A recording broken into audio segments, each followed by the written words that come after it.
Hi, I'm Manmeet Chadha. Welcome to Health Tech Decoded, where you'll get answers to all your queries related to the healthcare technology and also to the healthcare ecosystem. So today I'll be taking you through some basic terminologies that we utilize day to day in the healthcare workflow. So here, as you see in this slide, that there are some private insurers and the employers and providers. Providers are nothing but hospitals and doctors.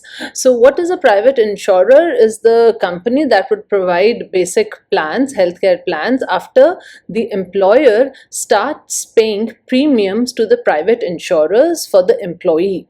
So once the premiums are started to be paid to the private insurer, the employee turns into a subscriber or a patient. Sometimes the individuals also pay premiums to the insurance companies in case they afford it and in case they are not employed.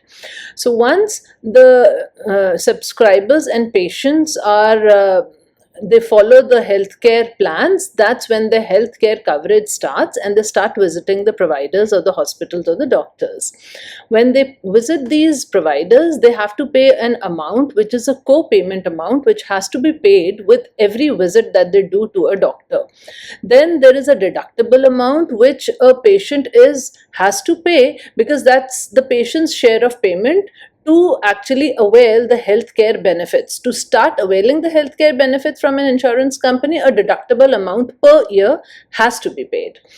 Then there are certain sets of people who are elderly, they have a low income, or they are disabled, or they are above the age of 65. So such people receive their health coverage from government funded programs. So there are two types of government funded programs. One is a Medicare, one is Medicaid.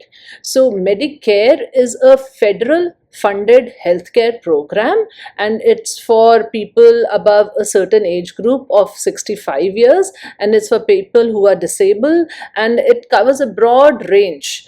And then there is Medicaid, which is a state funded healthcare program, and it's a need based program and it varies by state, and it's for low income individuals and people who are not employed.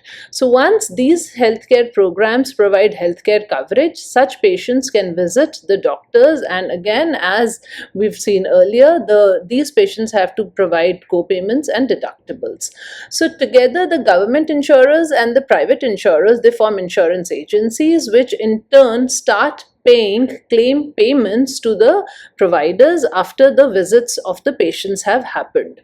So these providers that we see here, they are either in-network providers that you see on the screen now, or they are out of network providers. So in network providers are providers who are some certain set of local providers who have agreed to some certain contracts with the insurance agencies for providing services to the patients. So they do agree to certain contracts or some contractual agreements. So now with the agreements in place, there are two types of plans that come in. One is called a HMO plan, and the other is a PPO plan. So the HMO plan is the Health Maintenance Organization plan, which is a contractual plan in between the insurance agencies and the in-network providers, and patients have to visit providers inside the network only if they are part of the HMO plan, and the patients cannot visit out of network providers, and the patients have to avail the referrals from the primary care physician. If it's a HMO plan, primary care physician has to give you referrals for visiting certain specialists in case it's a health maintenance organization plan.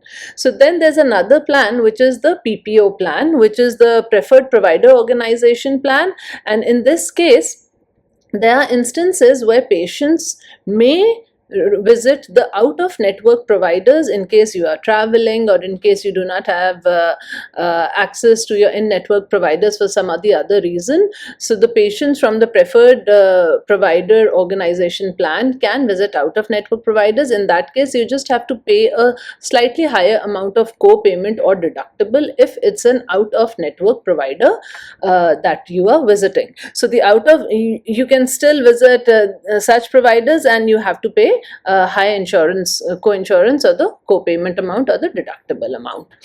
So I would just highlight slight differences between the HMO and the PPO plan. So as you see on the screen, the primary care physician referrals are required when it's the HMO plan, and no primary care physician referrals are required for PPOs, and the medical services from the out of network providers is not allowed in the HMO plan, and it is allowed in the PPO plan.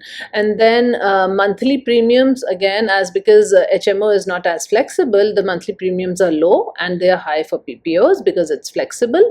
And then the co-payments or the out-of-pocket payments or the deductibles are low for HMOs, and then they are high for PPOs. And again, as we all now understand, flexibility for HMO is low and flexibility for PPOs are high. So I hope I was able to clarify all your queries when it comes to certain basic terminologies that we use day to day in the healthcare workflow. So don't forget to like and subscribe so that you can keep getting information about the healthcare technology details. Thanks.